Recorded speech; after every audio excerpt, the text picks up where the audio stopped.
With that, I'd like to begin today's discussion about Donald Trump's latest threat of economic Armageddon, directed principally at Iran, although as we're going to discuss, the target of his threat, Iran, is not the only one that is going to be adversely affected if in fact this threat is carried out by Donald Trump's belligerents. And so here is the Truth Social post that he put out yesterday.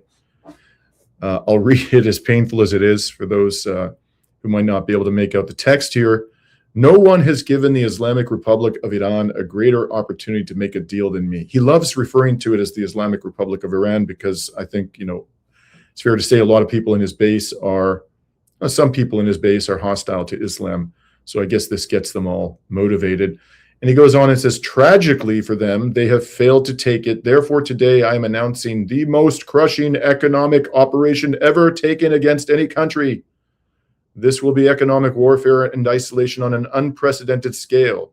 Their navy is gone. Their air force is destroyed. Their military factories are now rubble. Their currency is worthless and their country is hanging by a thread. Today, I'm also announcing that any country that allows its financial institutions, businesses, airports, or government entities to provide any type of lifeline to Iran will itself face tremendous economic consequences. Oil smuggling, swap lines, cash transfers, exchange houses, ship registries, front companies, it all needs to stop now. You know who you are. This will be an economic D-Day, and we need all of our allies to stand with the United States of America to isolate and defeat the Iran threat. Those maniacs are on the ropes, and these historic measures will cripple them and their ability to project terror worldwide. Iran will never have a nuclear weapon. Thank you for your attention to this matter. There's so much you can say about this lunacy, but I think probably the first thing that I want to emphasize is that I have been in Iran 3 times, as many of our audience members will know, in the last 15 months, including most recently in July, by which point in time the people of Iran had been subjected to decades of sanctions, including sanctions that Donald Trump himself repeatedly characterized as maximum pressure. Well, maximum means they can't be any greater than that. So I thought we were already into the ultimate sanctions program. That's what Donald Trump has been saying, or at least implying, for quite a long time. But apparently he's come up with something even more dastardly and destructive than his maximum pressure sanctions. Now, it's interesting, to my mind, that he chose yesterday to issue this threat. Bessent, his Treasury Secretary, has been talking about this for, I think, a couple of weeks now, that they were going to take this to a whole new level, their economic warfare. But he chose yesterday to put out this grand announcement. And yesterday happened to be the 73rd anniversary of the US-UK overthrow of Iran's democratically elected prime minister in the 1950s, Mohammad Mossadegh. That was on August 19th, 73 years ago. And that, of course, led to the installation of the vicious dictator, the Shah of Iran, who for decades tormented and oppressed the Iranian people, which led ultimately to the Islamic Revolution and the situation we find ourselves in today. This is one of the most egregious cases of blowback in U.S. foreign policy history, which is really saying something. Now, why did Donald Trump utter this new and escalated threat of economic warfare yesterday? Well, it could be that the man just has nothing to do whatsoever with the 73rd anniversary of this criminal coup. I wouldn't be surprised if Donald Trump doesn't even know about the coup. The man is such an ignoramus about history, and particularly the history of the non-Western world. This could be completely random. On the other hand, he may have chosen this day to issue this threat to try to rub salt in the wounds. Whatever his intentions may have been, this simply, I think, was a reminder to the Iranian people and anti-imperialists around the world about how we all got here. The fact that he chose yesterday to issue this latest threat. Now, the much more important question, of course, is what this all means for his criminal war of aggression on Iran. Judging from the response of the Iranian foreign minister, probably not much. This is what Abbas Araghchi said yesterday. The so-called economic D-Day is a diversion from America's own crisis, unprecedented debt and surging interest costs. Doubling down on failed policies will only bring further defeat and enmity of Iranians. U.S. economic terrorism threatens global economy and sovereignty worldwide. Now, I think I didn't finish a thought a moment ago when I was pointing out that I've been to Iran 3 times in the last 14, 15 months. I've seen no evidence that the country is on the verge of economic collapse in my trips there. I saw what appeared to me, and this was also during periods of bombing. I was there for a total of, I think, 2 to 3 weeks when the country was actually being bombed. And I visited 8 cities in total, including the largest cities in Iran. And despite the economic warfare, the bombing of the country, life seemed to me to be entirely normal.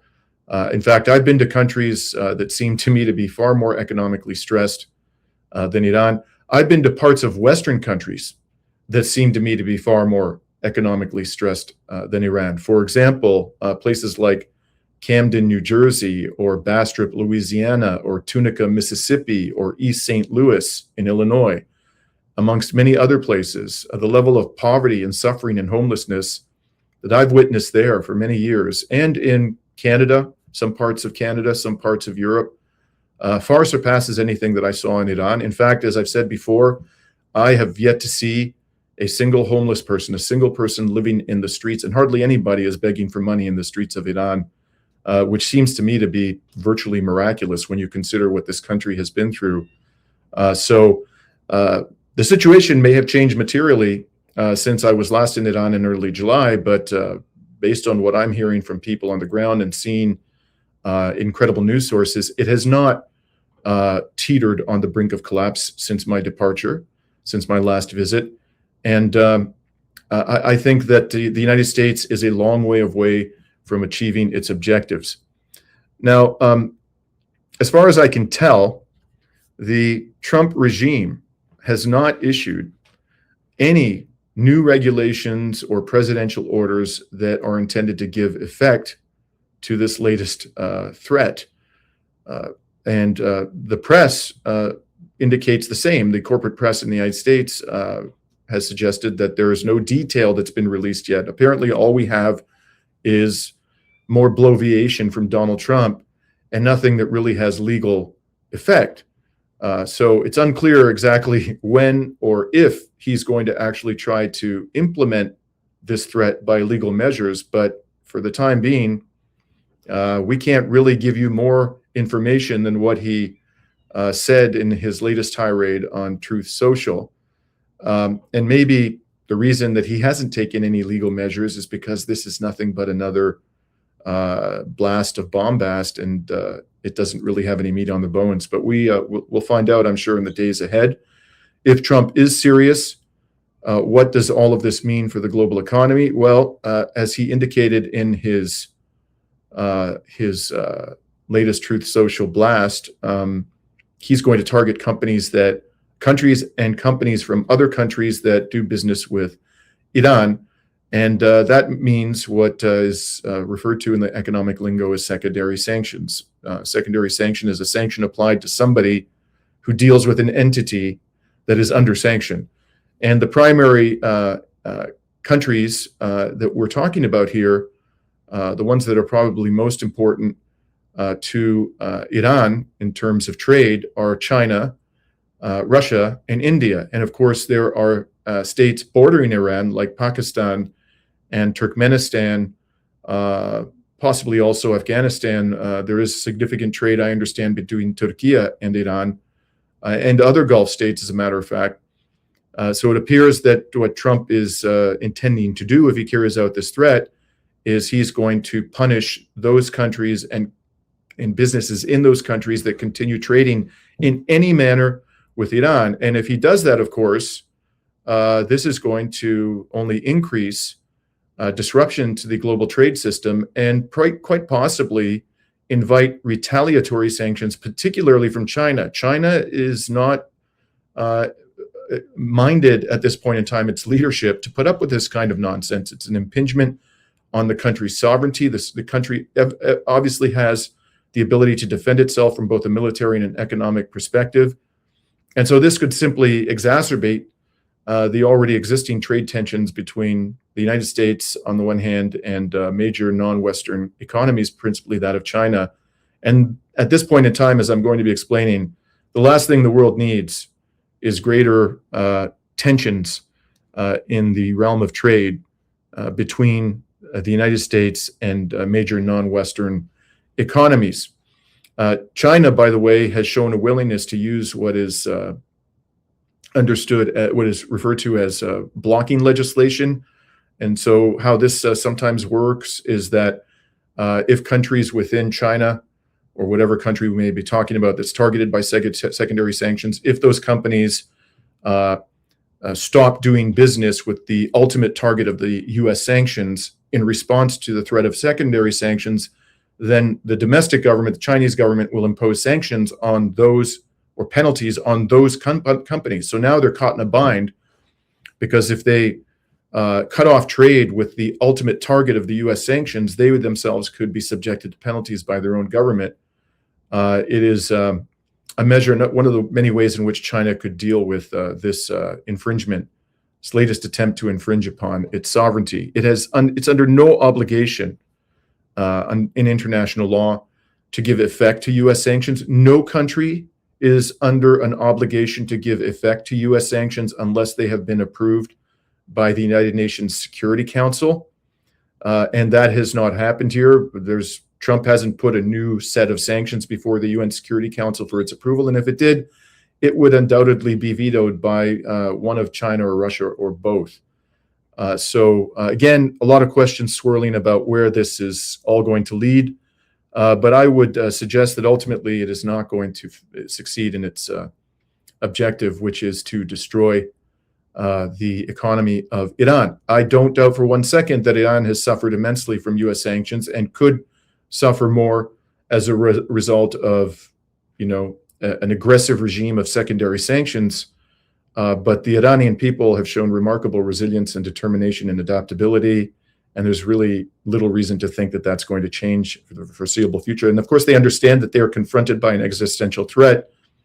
And so their willingness to sacrifice is at an extraordinary level, whereas, people living in the West and our brothers and sisters in the United States really don't have any motivation to sacrifice in support of Trump's war on Iran, because Iran didn't attack the United States. Iran doesn't have a nuclear weapon. And even the US intelligence agencies have been saying for, over 20 years now, that Iran is not trying to develop a nuclear weapon. So what motivation do Americans have to continue sacrificing economically for Trump's depraved war of aggression? Another thing I want to say about this threat, folks, is that whether it's serious or not, the tenor of it is, in my view, is genocidal. It's outright genocidal. His threats, as he put it, extend to, quote, any economic lifeline to Iran. That's the phrase that he used. He didn't have any qualifying language in that tirade. So just like Trump's illegal maritime blockade on Iran is not confined to oil, nor is it confined to military assistance, it extends to any and all products that might be delivered to the Iranian people by means of maritime transportation, including food, medicine, other construction materials for civilian facilities, anything that is necessary for the well-being of the Iranian people, can no longer reach the Iranian people by maritime transportation, at least with the one exception being the Caspian Sea. But it can't reach the Iranian people, we're being told by Trump, because this blockade, he says, is effective, through ports in the Persian Gulf, in the Strait of Hormuz, or south of the Strait of Hormuz. So it's just outright genocidal intention that Trump is declaring here. And therefore, it just adds to the mountain of evidence that this man should be rotting in a jail cell at The Hague, not wielding the enormous power of the United States presidency. And unfortunately, we don't have an effective enforcement mechanism for international law, and so we have to put up with this lunatic. Now, at the same time as Trump is issuing what are in effect genocidal threats against Iran, so too are members of the Israeli political leadership. Here is an excerpt from a campaign speech just given by that unrepentant war criminal, Naftali Bennett. He's speaking in Hebrew, but there are English subtitles to this video. תמצית האסטרטגיה שלנו מול איראן היא מאוד פשוטה. עכשיו אני רוצה לרכז ב4 שניות את כל האסטרטגיה שלנו מול איראן. אנחנו צריכים לדאוג שהמשטר האיראני ייפול לפני שהוא משיג גרעין. לכן, ביד אחת נמנע מאיראן לפרוץ לגרעין, ואת זה יאמר ממשלות ישראל כן עשו הרבה שנים, עקבו. אבל כשאתה קונה זמן, אתה צריך ביד השנייה לנצל את הזמן, וזה לא קרה. ביד השנייה, אנחנו נפעל להאיץ את הקרסת משטר האייתולות בכל הכלים שעומדים לרשותנו.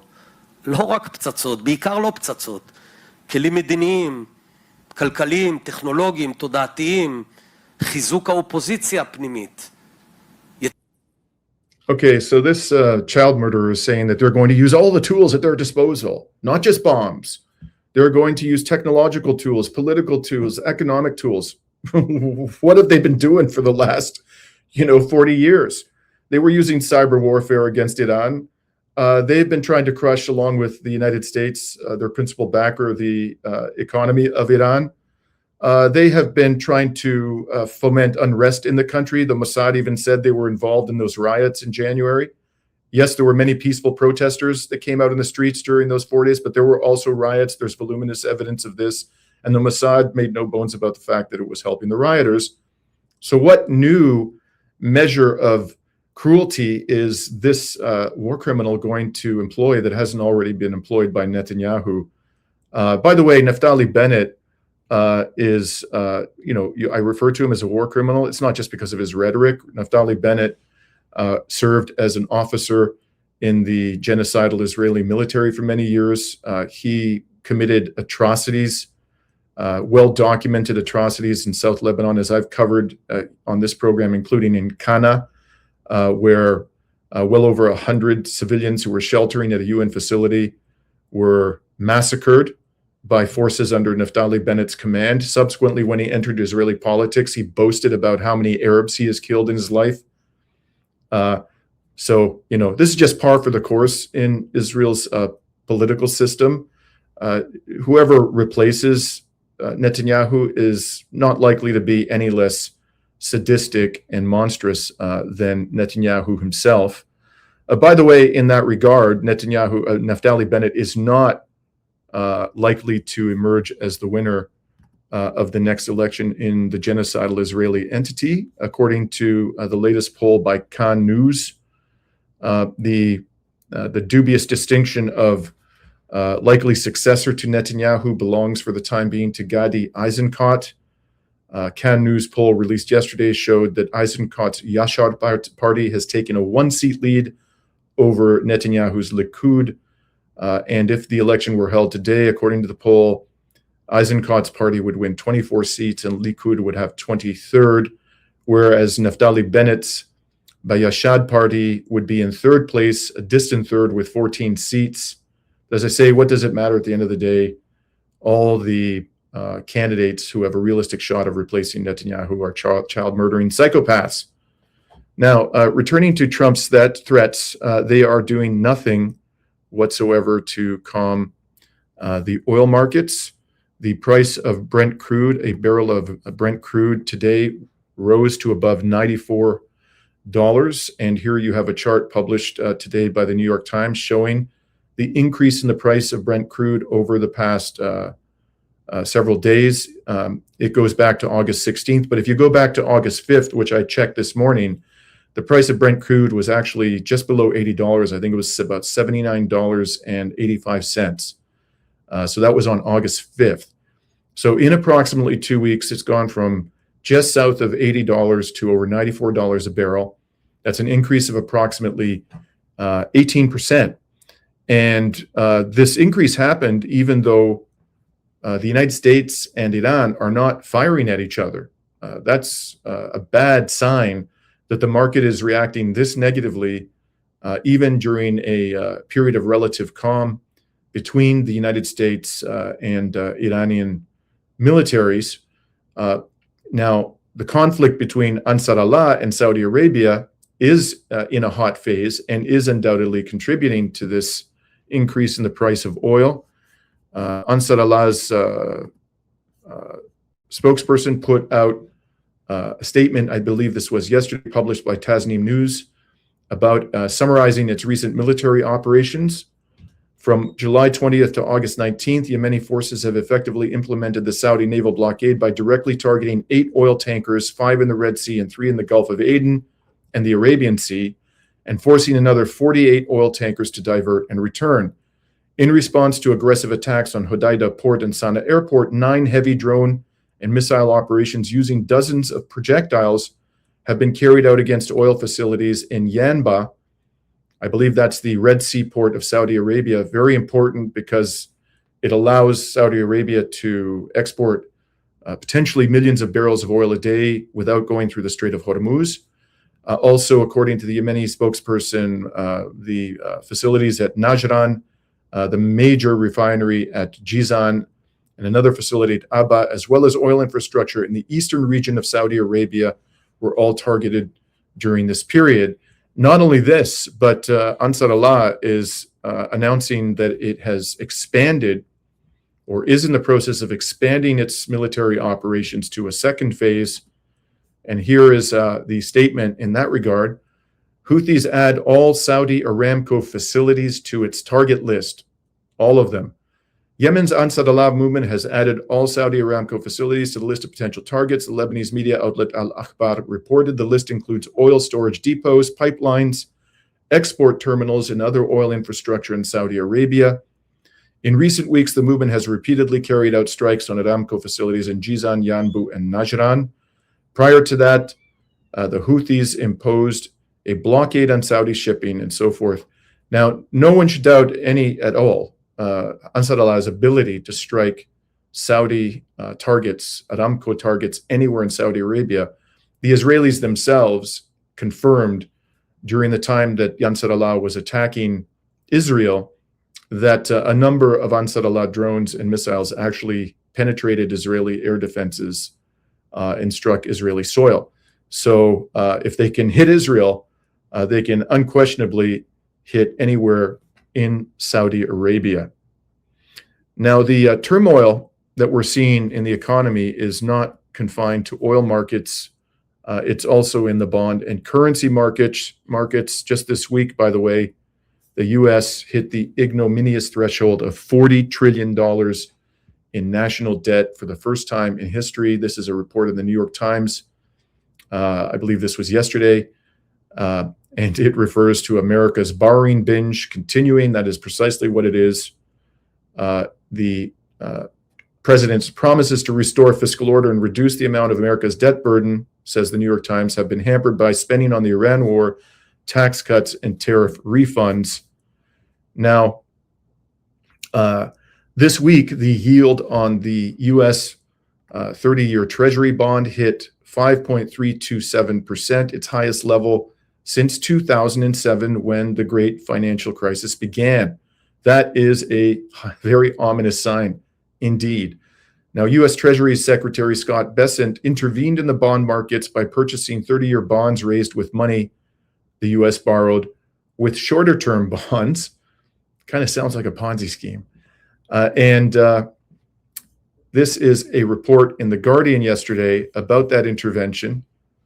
The U.S. Treasury, it reported, double debt buyback. So the U.S. Treasury is buying its own debt, increasing demand for that debt, and thereby suppressing interest rates. The Guardian reported that this was an effort to balance out the bond market as officials at the U.S. Federal Reserve remain divided over how to deal with high inflation, which results in substantial part from the criminal war of Iran on Iran, of course. And it stated further, the yield rate on 10-year, 20-year, and 30-year Treasury notes all hit 20-year highs this week, with the 30-year Treasury yield rising to its highest rate since 2007. The rapid rise was concerning news for borrowers as major loans, including mortgages, are backed by treasuries. So if the bond yields go up, Americans across the board are going to suffer. Already, they're having to deal with the increased costs of energy and all of the secondary effects that has on the goods and services that they require for living. So how effective was this intervention by the U.S. Treasury? Not much. Here is a report in the New York Times today. Oil prices jump and bond market stresses return. Oil prices rose to their highest levels in a month on Thursday after President Trump claimed he would level tremendous economic consequences on countries that did business with Iran. Anxiety from geopolitics, the state of the economy, and government finances could also be seen in the bond market, with Treasury yields jumping sharply. Without naming countries or details on possible actions, Trump said on social media on Wednesday that he could target countries that buy Iranian oil. And a U.S. Navy blockade has already cut off Iran's seaborne oil exports. And here's the important part. Bond market volatility returned in force on Thursday, that's today, with a rise in U.S. government yields erasing nearly all of the decline the previous day when the Treasury Department announced an effort to rein in rising borrowing costs. It seems that the Treasury's efforts are not yielding much, if any, fruit. The U.S. and Japan are also struggling to stop a potentially catastrophic decline in the Japanese yen, and there too, their efforts are having a questionable impact. This is an article published by the New York Times on August 14th, Why Japan is Struggling to Stop the Yen's Decline. The Japanese yen has resumed its slide over the past week, surrendering ground it gained after the U.S. and Japan spent tens of billions of dollars to prop up the currency, languishing near 4-decade lows. The yen briefly strengthened to 155 per dollar intraday after the intervention in late July, but the rally quickly faded. And on Friday, so this would have been Friday of last week, the currency was trading at around 159 to the dollar. Its renewed slide is approaching the 160 yen level that could test the resolve of officials in Tokyo and Washington, who said they would not hesitate to intervene again if disorderly yen movements persisted. The reversals underscores the limits of one-off currency interventions, while investors remain uneasy about Japan's enormous debt burden. By the way, the last time I checked, its debt to GDP ratio was in the range of about 250%, which is by far the highest in the world. Prime Minister Sanae Takaichi's push for aggressive government spending and a perception that the Bank of Japan is raising interest rates too slowly are contributing to the problem. Now, I've heard reports in recent days that the Japanese central bank did something that desperately didn't want it to do. It started selling U.S. treasuries and using the proceeds therefrom to purchase yen and erode or stop, or at least diminish the decrease in the Japanese yen by selling, large amounts of treasuries. They're decreasing demand for treasuries, which forces the United States to offer a higher interest rate to attract buyers of U.S. long-term debt. So this is a real mess that the United States finds itself in. I doubt that the rather dim-witted Besant is up to the task, if anybody is, of navigating a way out of this mess. And on top of all of these stresses in the financial markets, in the commodities markets, you have an absolutely gigantic bubble fueled by the mania over artificial intelligence in the US and other Western stock markets. And that bubble could explode at any point in time. And I have to tell you, my friends, that all of this is looking eerily similar, albeit for somewhat different reasons, to the lead up to the financial crisis. I myself had what I would describe as a front row view on the great financial crisis of 2007 to 2009, because at that point in time, my full-time gig was the prosecution of securities class actions against public companies trading on North American stock exchanges, not just the Toronto Stock Exchange, but also the NYSE and the NASDAQ. And one of the very first companies I sued in a major class action when I returned from New York City to Canada in the early 2000s was a company by the name of FMF. FMF was a Michigan-based subprime mortgage lender. In fact, it didn't offer loans to anybody in Canada. It was strictly an American business, but it was of such a dodgy character that it couldn't get listed on the United States. It wanted to go public and raise money.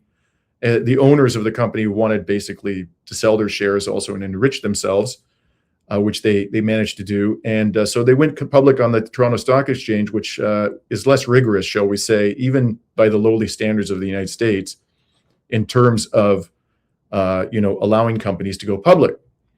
And so this company, FMF, goes public. I think it was in 2005. As I recall, it raised somewhere in the range of $100 million. And it blew up, went bankrupt in less than 7 months. So my firm had a client who sadly had invested a significant amount of money, 6 figures, in that company. He came to us, complained vigorously about it. At that point in time, I knew nothing about the subprime mortgage lending market, but I had to learn really fast, try to get a handle on why this company went bust. And we hired investigators, and they started interviewing former employees, a whole bunch of people who lost their jobs, who were only too willing to speak about the business. And they started telling us about things that nobody in the financial media was talking about at the time, things like ninja loans, no income, no job loans, people being given mortgage loans with high interest rates, even without making any significant financial disclosure at all to the mortgage lender. And then there were just many cases of outright fraud in the mortgage lending business. And so this was just a ticking time bomb. The company blows up. We launched this class action, and we managed to gain a settlement from the company and its insurers. Well, the company didn't have any money. It was bust, but the insurers, and we got some money also out of the executives. And we settled that case in early 2006. And I'll never forget to this very day that on the day that I had to go into court and ask the judge to approve the settlement, because all class action settlements are subject to court approval, as I was standing in my hotel room, ironing my shirt, getting ready to go into courtroom, I'm watching Bloomberg, and they announced that New Century Financial, which was the largest subprime mortgage lender in the United States, had just gone bankrupt. And from there on in, everything just went to shit. It was a complete bloodbath in the stock markets, in the banking industry. And I look all around me today, and as I say, it's eerily similar. There are red flashing signs all over the place. And I think these people, the current crop of leaders in the United States, are even less capable than the Obama administration was of handling the great financial crisis. Hopefully I'm wrong, but I think we should all be getting ready, preparing ourselves for the worst possible outcomes. For all the reasons I've stated. Now, before I bring our comrade Rami into the conversation, who's in the studio waiting patiently, I just want to say one other thing unrelated to the financial markets, and that is that after this child murderer Ben-Gvir said several days ago that he wanted the Israeli military to kill between 30 and 40 I just can't believe that somebody's saying this without being immediately arrested by Western governments. He wanted between 30 and 40 Palestinians killed every day in Gaza. It appears that, in fact, the Israeli military is escalating its killing spree in Gaza. Here is a report. Even the Times of Israel had to acknowledge that at least 10 were likely killed in what it called an attack targeting Hamas commanders. In fact, these were police officials, including a female police official, as I understand it, who were murdered by these psychopaths.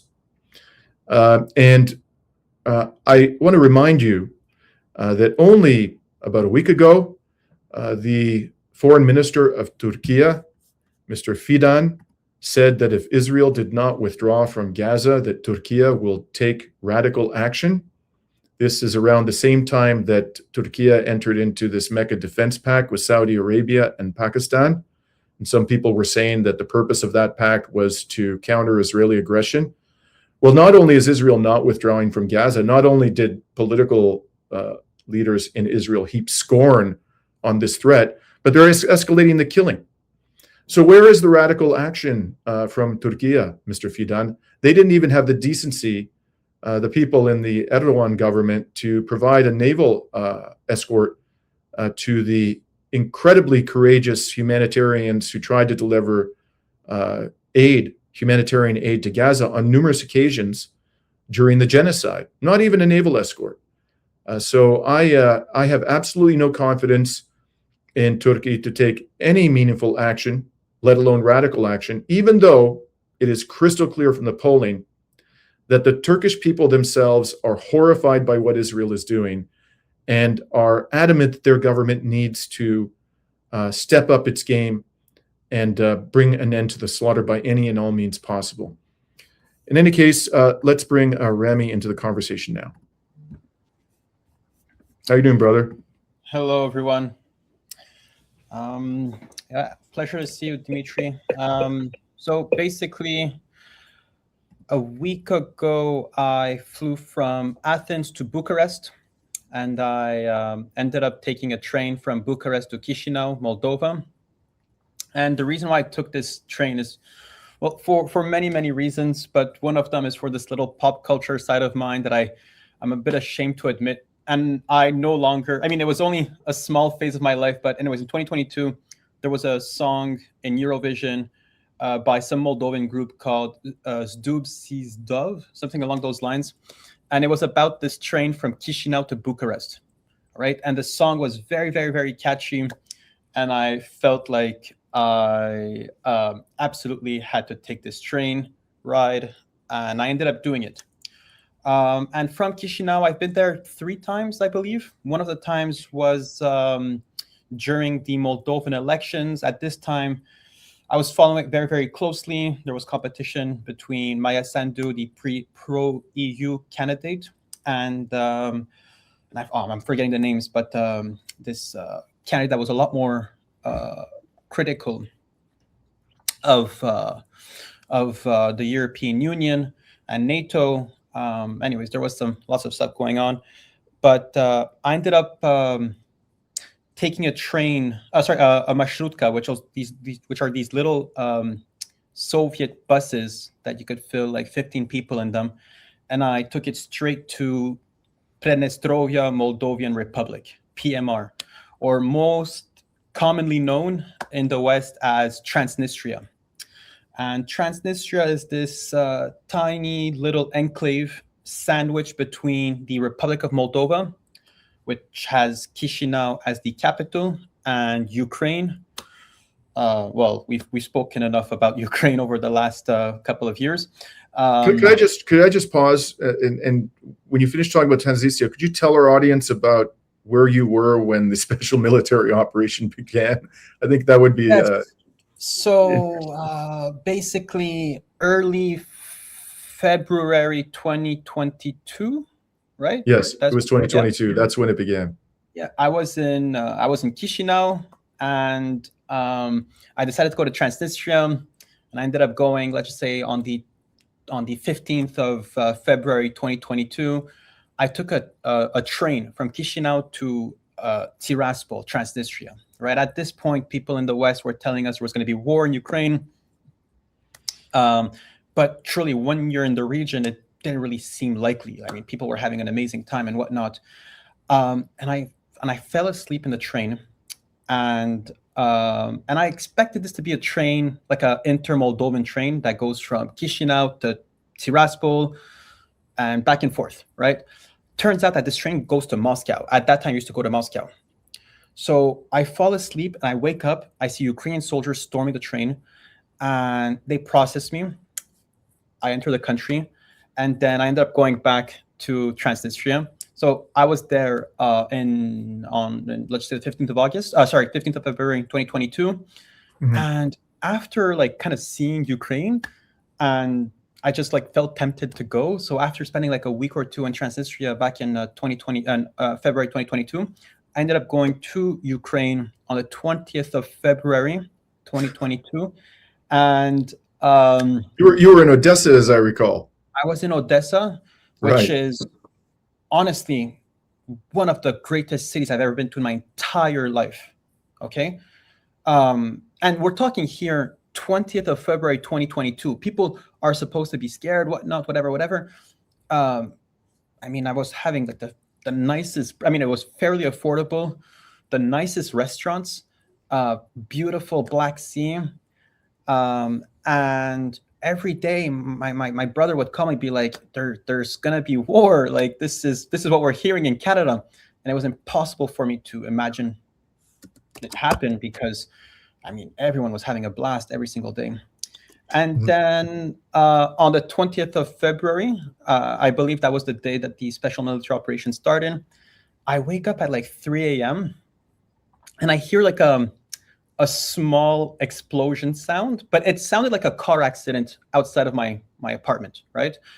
But in reality, I mean, when I ended up waking up and looking at the news, it was the sound of a ballistic missile hitting, I believe, the Odessa airport at 3 or 4 a.m. I went back to sleep because, it didn't really sound scary, right? And then at 7 a.m., all my friends ended up calling me. I had like 30 missed calls. I had friends that I never spoken on the phone to who were calling me. And this is when I knew, okay, something's going on. My friends told me that the war started at 7 a.m. And I was like, sure, but in Donetsk and Luhansk, they're like, no, it's happening in Odessa. I ended up taking a taxi back to Transnistria, to Transnistria. And as soon as I get to the border, the taxi driver is like, you need to pay. I'm like, yeah, but I did. It's on the taxi app.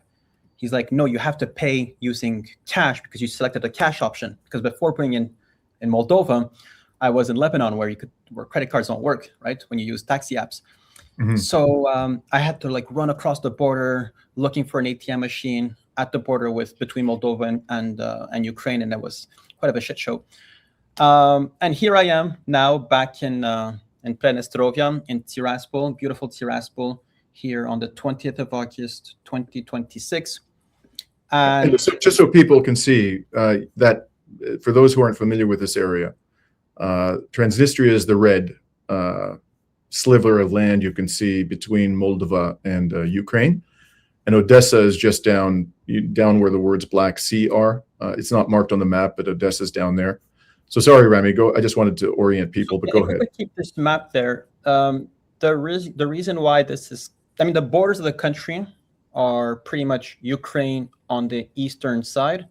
On the western side, wherever you see kind of these like, the border, that's the Dniester River that goes from Ukraine down to, from Ukraine to Ukraine, right? So on whatever's at west of the Dniester River is the Republic of Moldova. Everything east is Transnistria up to the border with Ukraine. Now there are some small like exclaves and belonging to the Republic of Moldova and Transnistria on either side of the Dniester River, but in a very simplified way, the borders of the Transnistrian Moldovan Republic, which is the name of Transnistria, is everything east of the Dniester River.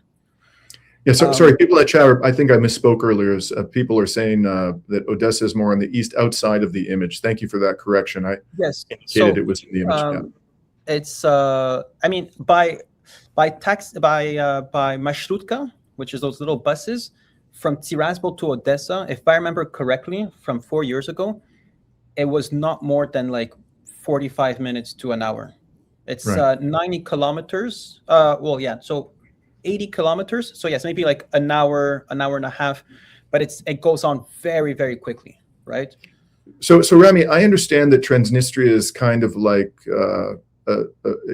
it's kind of like an artifact of history in that it looks a lot like the Soviet Union. It hasn't changed that much from the time when the USSR existed, and I think you've got some interesting videos, which will give us a flavor of that. Yeah. But is that true? Does it feel like you've gone back in time to the Soviet Union when you're in Transnistria? Well, first of all, Transnistria is one of the few ex-Soviet territories that haven't de-Sovietized, that haven't rejected their Soviet history. I believe you could find a couple of Lenin statues in Belarus, in Russia, of course. But I mean, I've been to Estonia. I mean, I've been to pretty much every single Soviet republic except for Russia and Turkmenistan and Lithuania. And I believe that other than Kyrgyzstan and maybe, I mean, yeah, there's like one or two statues I saw in Tajikistan and Kyrgyzstan, but in the Republic of, the Pridnestrian Moldovan Republic in Transnistria, it's all over the country. Truly, like I maybe took 50 pictures of Lenin statues across the place. They're the state flag of PMR, of the Pridnestrian Moldovan Republic, has the hammer and sickle. They actually inherited the flag of the Moldovan Socialist Soviet Republic. Right. So this is not like a newly created identity or whatever. They, in many ways, see themselves as the surviving entity of the Moldovan Socialist Soviet Republic, and they actually fought a war against the Republic of Moldova, which ended up in a bit of a standstill, and there's still kind of some cold tensions between the two. Right. And I could maybe elaborate more about this, but basically, in 1989, there was this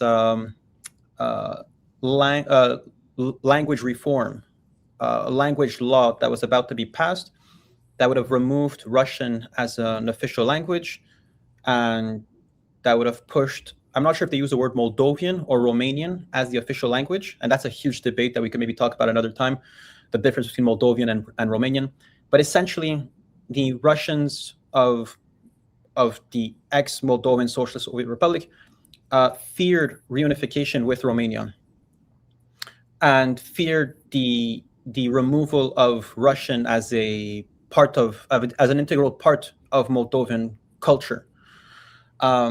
So, which ended up sparking a war between 1990 and 1992, which in many ways came out as a bit of a victory for Transnistria, considering they were able to, first of all, defend their legacy of the Soviet Socialist, of the Soviet Union, or at least of like Soviet values, protected Russian language, and up until kind of recently, their economy was doing much better than the Republic of Moldova. Now, you're obviously very close, probably within a few kilometers of Ukrainian territory. You've been there a few days now, right? Yep. And last here 5 days, maybe.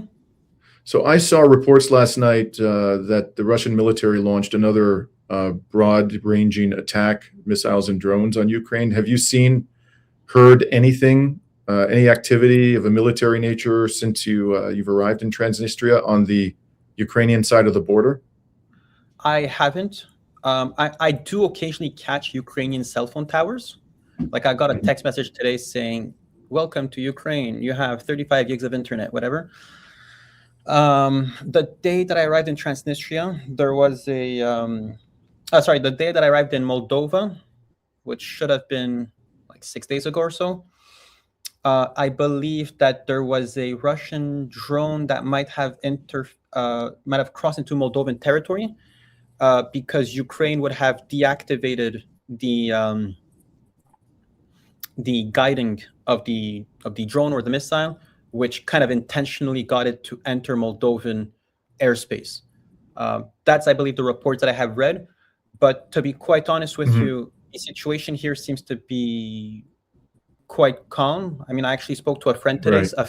a friend that I met 4 years ago, and I met him back today. He said people here understand that whatever's happening the status quo is most likely going to continue. There shouldn't be any more escalations. I remember when I first left Ukraine, the border between Transnistria and Ukraine was very, very tense because people were scared that, there was this fear that that Transnistria could be dragged into this war, because in many ways Ukraine doesn't feel. Well, there's a bit of a Russian presence. There's a peacekeeping Russian force there that could have been targeted by Ukraine. Ukraine didn't end up doing it. Moldova, the Republic of Moldova, is clearly trying to take back, well, to take over the Transnistrian Moldovan Republic, but essentially it doesn't seem like there should be any more escalations in Transnistria. Right. Now, keep in mind, Dimitri, that the way that I look at Transnistria, I mean, my passion for Transnistria comes from the fact that, you know, as Palestinians, sometimes we have this facade that the state of Palestine exists as a country, but truly, when you compare it to Transnistrian Moldovan Republic, this is where you see that true autonomy doesn't come by demanding permission, but by exercising this authority against all odds. Mhm. I mean, you look at in Palestine, right? We have Mahmoud Abbas basically bending down to the United States and Israel. The Palestinians have a passport, but essentially we're using the Israeli shekel. Israel can freeze Palestinian bank accounts. Israel breaches Palestinian territory, although all of it is Palestinian territory. But for the sake of the argument, anything in area A, B, and C, Israel is able to take control of it as they wish. And then you look at here in Transnistria, Moldovan Republic. First of all, I cross a border, I get stamped. You know, there's a true process, right, of Transnistrian commanding authority over their border, Sovereignty. their sovereignty, Yeah. asking if I have any goods to declare. I mean, and in many ways, no one can stop them from exercising that sovereignty. Moldova tried to invade Transnistria. They failed. They have strong deterrents. Basically, there's peacekeeping forces, and there's a high concentration of detonation of dynamite or something along those lines. The largest concentration of all of Europe. That creates kind of a catch-22 if Ukraine or Moldova ever tries to invade Transnistria. They have the Transnistrian ruble. They have their own bank accounts that are, you know, fully operational. There's a central bank that is able to control currency exchange, the flow of money, minting their own currency, their own telephone communication networks, right? And this is all completely independent. And I look at this and I feel totally inspired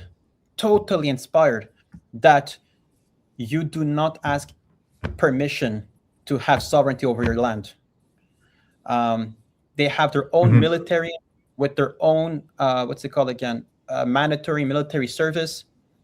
And I mean, it's truly inspiring. And another thing that is Should we get to the video? Sorry, because we're almost at the 1 hour mark. I just want to make sure people see what you're seeing. 1 second. We have to remove this little photo here. So first of all, there's this photo over here. This is on